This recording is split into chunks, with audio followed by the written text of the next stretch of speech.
You've been vocal against Sheikh Hasina's regime. I'm free to express my views. I don't in any way speak for the US government. Bangladesh is so eternally divisive when it comes to elections. There's a sense that resources are limited, is the importance of democracy and respect for basic rights.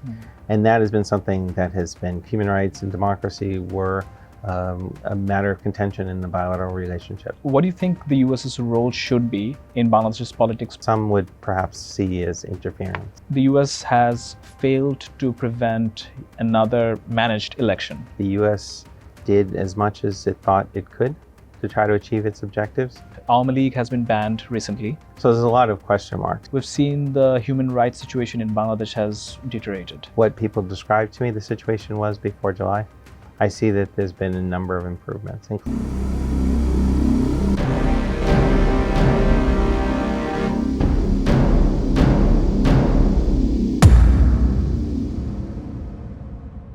Assalamu alaikum. Welcome to TBS Face to Face. I am Tanvir Mohiuddin. Joining me today is Jon F Danilowicz, a former US diplomat who has served in Dhaka during some of the more turbulent chapters in the country's political scene. From the violence in the past to unrest in recent years, he has remained a deeply engaged and outspoken voice in Bangladesh's journey towards democracy. Sometimes candid, at times controversial, but always insightful. Welcome to the show, Jon. Great, thanks. It's great to be here. So, Jon, let's start with the questions. You've closely followed Bangladesh's politics for years, since you've worked for the embassy. So, according to your experience, including the turbulent years of 2006, 2007, during the crisis, from your perspective, how did the period reflect the country's political culture? Has anything changed fundamentally ever since? What do you think? Yeah, well, I mean, certainly there's been an evolution in the political culture, just as there's been changes, in other aspects of Bangladeshi society. And to be fair, if I look at my own country in the United States, certainly politics in 2025 in the United States are very different than politics were in previous decades. I think overall, though, the trend in Bangladesh over recent times was a negative one. Increasing polarization, continuation of zero-sum politics, and despite changes, in political parties, the trends themselves were, I think, more negative than positive. So, what happened last year, which I'm sure we'll get to me represented an opportunity to break with the past and to chart a different future going forward. Okay, so from your vantage point, would you say Bangladesh's politics has a pattern of constant power struggle? So during every election, we see that. What would you say has changed ever since July 2024? Do you think there has been some improvements in that case? Yeah, so I think there's a reason for optimism and there's a possibility of change, which is, I think, the major difference between the pre-July 2024 period and that followed. That's not to say things are perfect. Right. But again, if you take a step back and you look at Bangladesh's socioeconomic development, there's a lot for Bangladesh to be proud of. And again, the Bangladesh success story has been touted worldwide in terms of advances in development, socioeconomic indicators, empowerment of women. I mean, there are many ways in which Bangladesh has set a standard for the world. Unfortunately, I think over time, the people of Bangladesh did not get the governments that they deserved. And while there had been attempts in the past to reset and to chart a different course politically, none of those efforts ever stuck. And along the way, each successive government kind of learned, I think, the wrong lessons. And it became about power and how to consolidate power and how to retain power. And the political system came to primarily benefit the elite, whether it be the economic elite that supported the political parties or members of the political parties themselves. I think the ray of optimism and hope in 2024 was that it represented an opportunity for the people to reclaim their government. Again, it's a work in progress, and certainly Bangladesh is not there yet. But I think that is the biggest change from the pre-July period to the current period. You've been vocal against Sheikh Hasina's regime, but I assume that has come at a cost, right? You're being attacked online, discredited. How did that period of digital repression, if we call it, affect you both personally and professionally? Sure. So I retired from the State Department 4 years ago. Yeah. So, I sit here before you today as a private citizen. I'm free to express my views. I don't in any way speak for the U.S. government. Yes. But obviously, when I was serving in government, I did speak for the U.S. government. And when we had a Republican administration or a Democratic administration, when we had one Secretary of State or another, we at the embassy and we at the State Department, did our best to implement the policies, that came from our political leadership. We don't take sides, whether it's in Bangladesh or other countries. The United States pursues United States interests in foreign policy. And, we had ambassadors and senior officials who were very clear about, what U.S. interests were in Bangladesh. And I think largely Bangladesh's interests and U.S. interests coincide in terms of our desire to see development, to see trade grow, to see, Bangladesh, fight against extremism. But I think from a Bangladeshi perspective, there was a perception that U.S. support for Bangladesh needed to translate into support for the ruling party. And it was a very kind of transactional approach. And at times when we were pointing out things that we had a different viewpoint on, this was taken, I think, in the wrong way by, the previous government. And, at times, as you kind of allude to, it got very personal.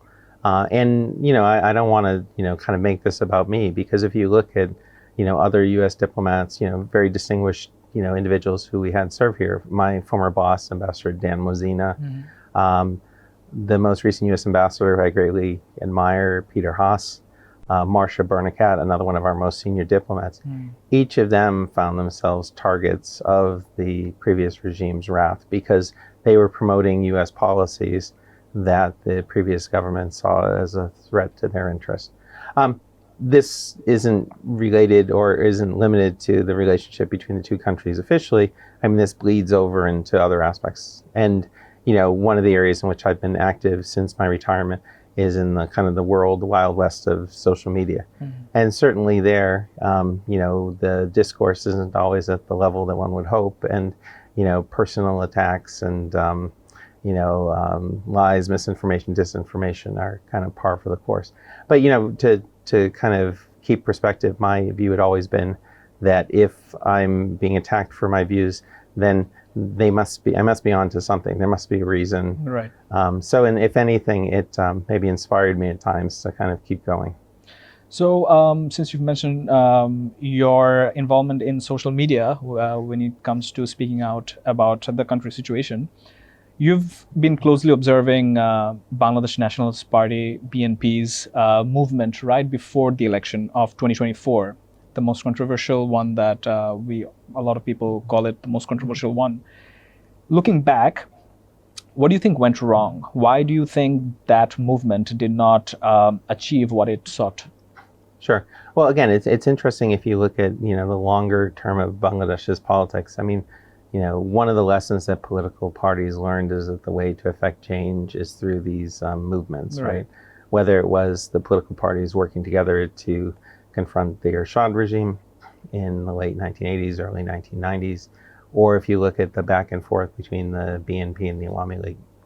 I think, many people ultimately became alienated from this political process. And, when during the 2009 to 2024 period, the political opposition was going to the streets and using some of the traditional tools, the hartals and the other, kind of tools in the political party's arsenal, increasingly they found themselves alienated from the general population who, basically declared a pox on both houses and saw one party just using the methods of the other. So, when opposition members, whether it be from the BNP or other parties, were on the streets and were in confrontation with security forces, I think the general public and many other observers tended to kind of discount this as this is the price you pay if you're going to be a political activist in Bangladesh. This is the risk you take, and that's kind of part of the bargain. So for those 15 years, the political opposition was unable to achieve its objectives, and the regime was able to consolidate its position. But the dynamics, and obviously in July and August of 2024, were very different.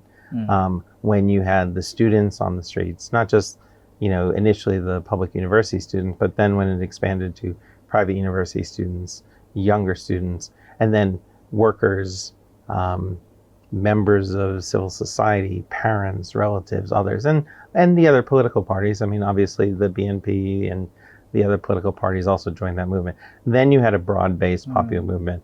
And I think the traditional methods that the government had used to combat the political parties that were in opposition no longer worked against this broader coalition. Do you think the movement in 2023 has taught the protesters of 2024 of things not to do during a protest? Maybe that is why they've succeeded in some way? Yeah, so I've gotten to know some of the leaders of the protest movement last summer, and I've been very open in my admiration for what they and their colleagues did, the sacrifices that they endured. And certainly a number of them are astute students of history. And what has become clear is that they themselves were veterans of previous movements, and whether it was previous anti-quota demonstrations, the road safety protests, etc. So they certainly learned lessons and adapted. So there's a lot of controversy, I know, over the degree to which the events of last summer were pre-planned, whether there was a quote-unquote mastermind behind all of this. My own view is that clearly people didn't start with a blank slate. They had their past experiences, but that's not to deny the spontaneous and organic nature in which things developed last summer, both on the part of the protesters and then in kind of response to the missteps of the government. So when we see Bangladesh's elections, most of the times we see it sparks confrontation, it sparks sometimes bloodshed. Why do you think, from your experience here in Dhaka, your experience in Bangladesh, what do you think is the reason why Bangladesh is so eternally divisive when it comes to elections? Yeah, well, I don't think it's always been this way, but certainly that's been a trend over time and in more recent times. And I think it has to do with kind of access to resources. I often say that one of the challenges in Bangladesh is that despite kind of the socioeconomic development and the economic development, people still have a scarcity mentality. There's a sense that resources are limited, as they always are, but that they're extremely limited. And then my responsibility as an individual or as a member of a group is to try to obtain as many of those resources as I can for myself and those near me. So it's this kind of zero-sum, winner-take-all approach. And certainly to the extent to which people see political power as the route to obtaining additional resources, whether it be through rent-seeking behavior, access to contracts, access to development assistance, then the stakes are very high. Yes. Well, if we see social media, we see many speculate that the Dr. Yunus-led government has a lot of Washington's fingerprints all over it. Do you think that's a fair assumption, or do you think that's oversimplifying things? Yeah. So I think if you look at U.S. policy vis-a-vis Bangladesh over the years, I mean, there's been a remarkable amount of consistency. I mean, there's been, a bipartisan consensus in the United States about the relationship with Bangladesh. And I always start by saying, the U.S. was on the wrong side in 1971. There's no way of getting around that. And there's a long discussion of the reasons why that was the case. But I think to the credit of those who went before me, very soon after 1971 and Bangladesh's independence, the United States made a concerted effort to partner with the government and people of Bangladesh to promote the country's development, to promote the bilateral relationship. And that relationship, grew over the years and is manifested in many ways. Clearly, one of the values that the United States has traditionally held dear is the importance of democracy and respect for basic rights. And that has been something that has been consistent. It's been emphasized to different degrees. So, it was no secret in recent years, the past decade or so, increasingly the issue of human rights and democracy were a matter of contention in the bilateral relationship. And the U.S. made no secret of its desire to see Bangladesh hold free and fair elections and respect human rights. So when the 2024 elections happened, the United States obviously had expressed concerns about the environment prior to those elections. But soon thereafter, the U.S. had signaled a willingness to work with the government. And I was personally, critical of that decision, thinking that we should have maybe taken a different line. I'm pleased that after the change in August of 2024, the U.S. moved very quickly to work with the new government to support the reform agenda leading to elections.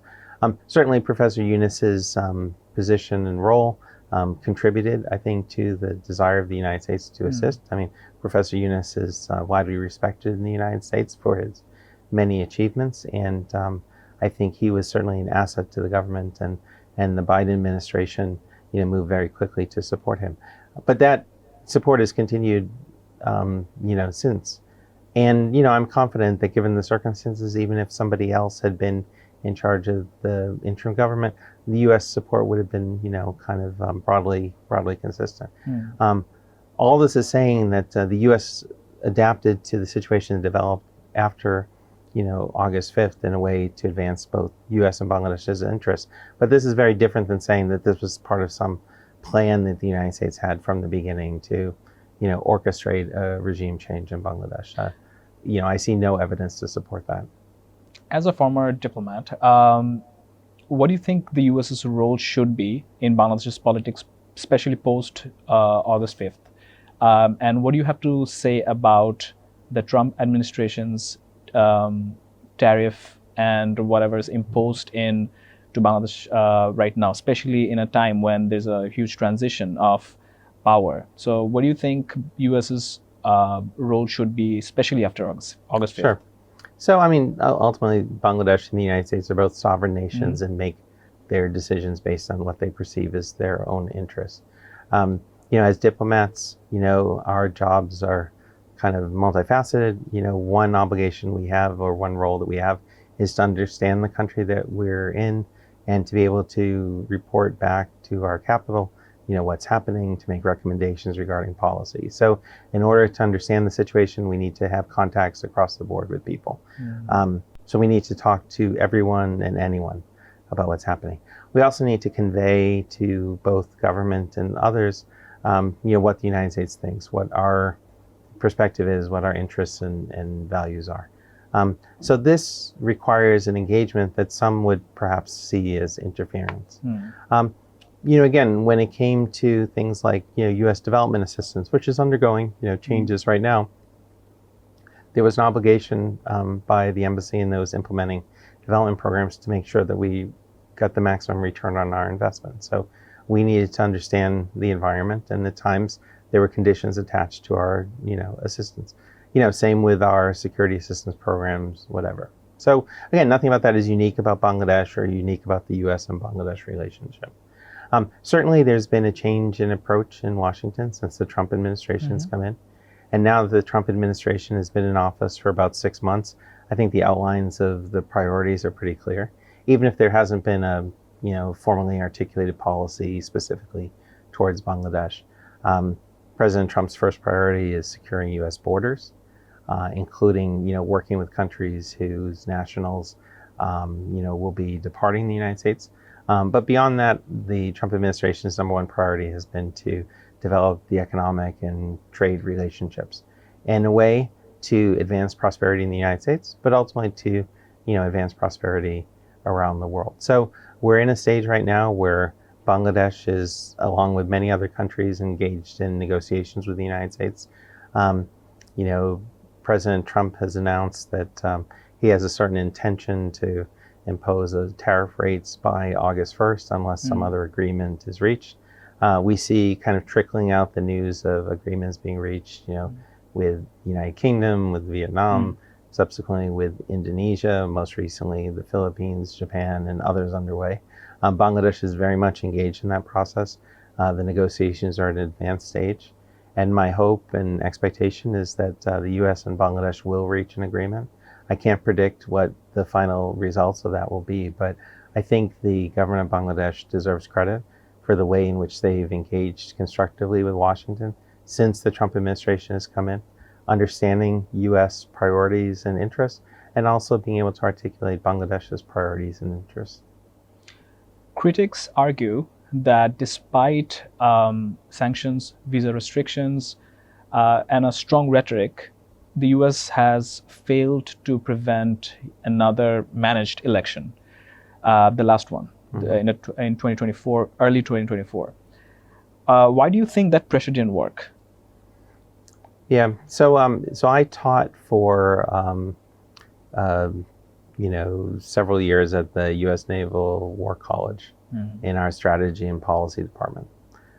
So we looked at kind of behavior of individuals in kind of conflict and post-conflict situations, and some of the theorists would say that it's not enough to look at strength; you also have to look at will.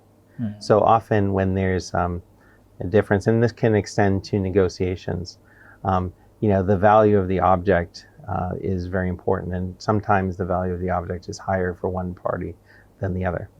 So as much as the US was interested in seeing a democratic election in Bangladesh and seeing the Bangladesh government improve respect for human rights, frankly, it was more important to the previous government of Bangladesh to retain their power than it was for the United States to impose its will, even if that would have been possible.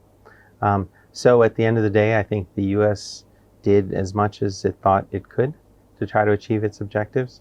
But when it became clear that proceeding further wasn't going to yield the necessary results, my sense is that the US government decided to kind of cut its losses and adjust to the new reality and deal with the government kind of appropriately.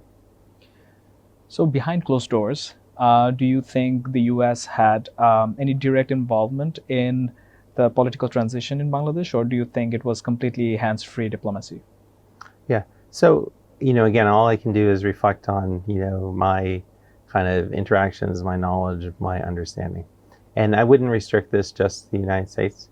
But if I look at what was happening internationally and what was happening in Bangladesh, I think that the way that things developed in the summer of 2024, to me, clearly show that this was a spontaneous, organic movement. I don't see any hidden hand. I don't see any evidence of some mastermind or some plot that was executed. And in fact, I see rather the opposite. I see people struggling to keep up with events that were moving quickly on the ground. As much as those who led the protests might have had some ideas as things developed how best to proceed, there was an interaction at play. And it wasn't just one side. It wasn't just the students who were protesting.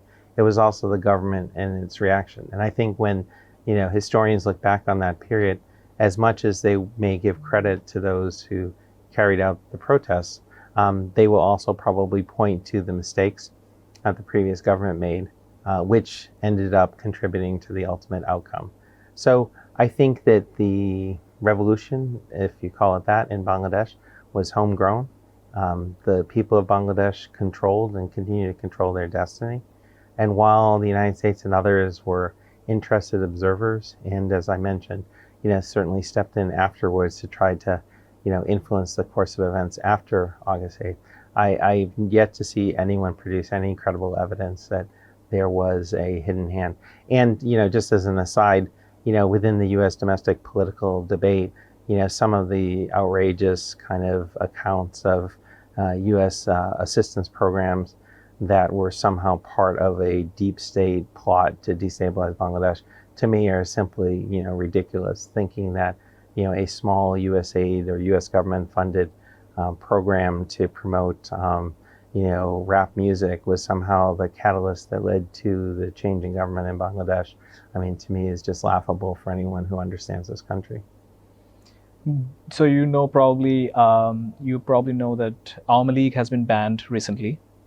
Do you do you see a resurgence of Awami League, maybe in a rebranded form? Do you think it is inevitable that they come back into politics, or how do you think that's about to change?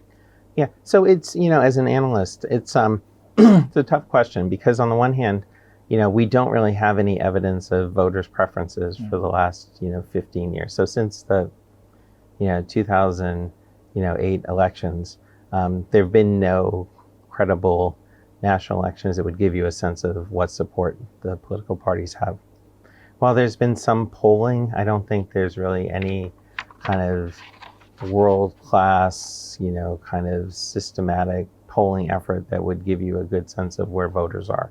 So there's a lot of question marks. So I hear all the time, people saying that, Awami League has 30% of the population vote. Maybe they do, maybe they don't.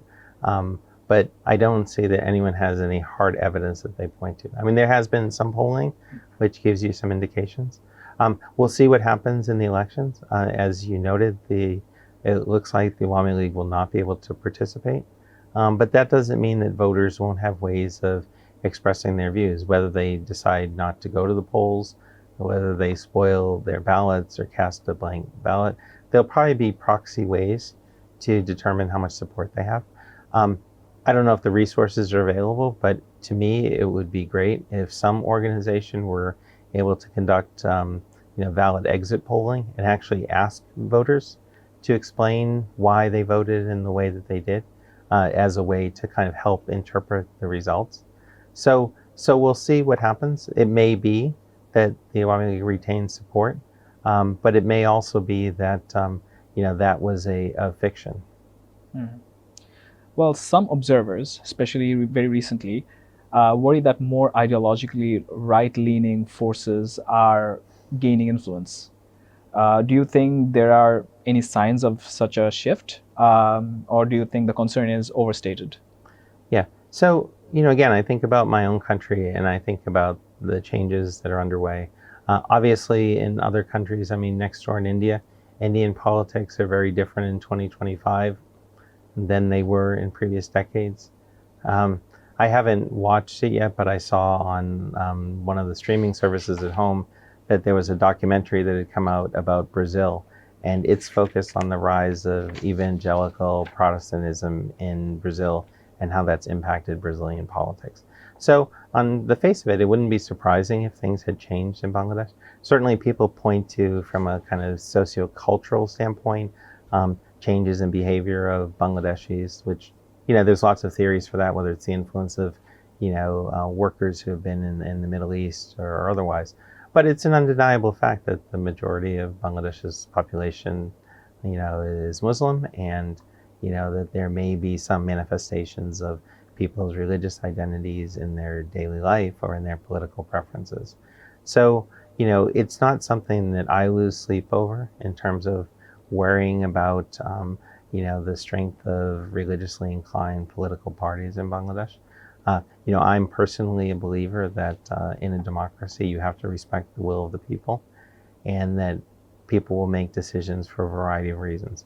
So it may be that a party professes certain, religious values, but there may be other factors in terms of what appeal it has to the people that will cause people to vote for that. So rather than worry about what the other parties are doing, my advice to politicians or those who care about politics is to kind of take care of their own house first and provide, a reason for people to vote for them. Again, if you step back and you look at the world that I used to live in, as an American diplomat, my goal was always that the United States should be my host country's partner of choice, whether it came to security, economics, or otherwise.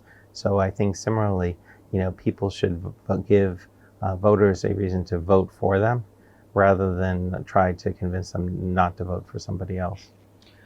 John, in the last decade or so, even more than the last decade, we've seen the human rights situation in Bangladesh has deteriorated. And it's pretty clear. What do you think the situation is right now? Do you think there's scope to make it better, or do you think there are underlying risks involved that we should look out for? Sure. So, again, I had not been present in Bangladesh from 2015 till 2025. So I missed kind of a decade of Bangladesh of direct experience. Although I talked to lots of people, I followed the country as closely as I could. I came back after this 10-year hiatus in March of this year and spent some time, and now I'm back now. So compared to what people described to me the situation was before July, I see that there's been a number of improvements, including, most importantly, in the ability of people to freely express their views and to engage in debate on issues. Now, obviously, there are still challenges. The situation is not perfect. I think one of the biggest challenges that the government has had, and one of the areas that elicited the most concern internationally, including from an organization that I represent, Right to Freedom, a nonprofit human rights group based in Washington, has been the issue of detention of individuals on these mass charges or murder charges or other charges where there seems to be a lack of perhaps evidence that indicate or that implicates them directly in the crimes. I can understand what leads to a situation like this, but I think ultimately this is a case of this government falling back on tools that were used by previous governments. So I think there's a recognition of this. Just as recently as I think yesterday, the law advisor addressed some of the steps the government is taking to address that. But I would like to see a situation in which the issues related to respect for fundamental rights is improved to the extent possible, for all Bangladeshis. Last question, John. You've seen Bangladesh through the lens of a diplomat, an observer, now as a very vocal commentator. Are you hopeful about the country's democratic future or worried? Yeah. So ultimately, I'm hopeful, and let me just give you a couple reasons for that hope. One reason for hope, I think, is the generational change. I mean, I'm a great admirer of what Gen Z has accomplished, and again, I salute those who made the ultimate sacrifice to restore democracy in Bangladesh last summer. But beyond that, I think the events of last summer highlighted a couple positive trends, which I think bode well for the future and which can be built upon. I mentioned our small, human rights group based in Washington.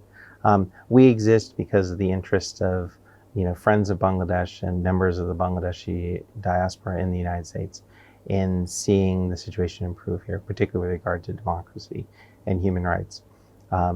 We saw this as well manifest itself during July and August last year, as members of the Bangladeshi American community and friends of Bangladesh mobilized around the country to support the effort of those here in Bangladesh fighting for their rights. They mobilized in person. They provided what support they could to those back here. They lobbied their representatives. They did all that they could to highlight what was happening in Bangladesh. And these individuals have remained engaged. So it wasn't as if they took interest in July and August and then went back to their daily lives. They retained an interest. And this idea of Bangladesh 2.0, I think, really captured the imagination. So there are many people in the United States, including members of the Bangladeshi American community, who want to contribute to building this Bangladesh 2.0. So I think if people in Bangladesh, in the United States, and around the world who share this goal can find ways to work together, that provides the reason for optimism. I think there's a limit to how much can be done during this interim period. Ultimately, Bangladesh needs to have an election. They need to have an elected government with a popular mandate to take the situation forward. Mm-hmm. There are reforms that can be done now. There are reforms that will need to continue past the election. And certainly there's an economic component to this. One of the set of grievances that led to the situation last summer were a set of economic grievances. While there's been progress economically in Bangladesh over the years, in recent years, there's been some serious challenges to the economy, which I'm sure you know better than I. Ultimately, the answer to this is to continue to expand Bangladesh's, trade around the world, to diversify, to increasingly attract, foreign direct investment, to create jobs. So I'm optimistic that the potential is there. And from the Bangladeshis who I talk with and interact with, I think they share this goal. But it's not an unbridled optimism. It's an optimism that's leavened by kind of the reality of experience that, as I've said, for me, this is the third time I've seen Bangladesh try to kind of turn the corner. Obviously, in 1990 and 91, at the end of the Ershad period, after the 2007-2008 caretaker government, and now after 2024. So I remain a keen observer of what's happening here and a cheerleader. And to the extent that I and the organization I represent can contribute to this, we want to play that role. Well, thank you, John. It was a pleasure having you on our show. That's it. That's all the questions I have for today. Great. Well, thank you very much. It's been a pleasure. Thank you so much. Great. I think you're a great friend to Thanks. Bangladesh. Well, that was it for today. If you do like our show, don't forget to like and subscribe.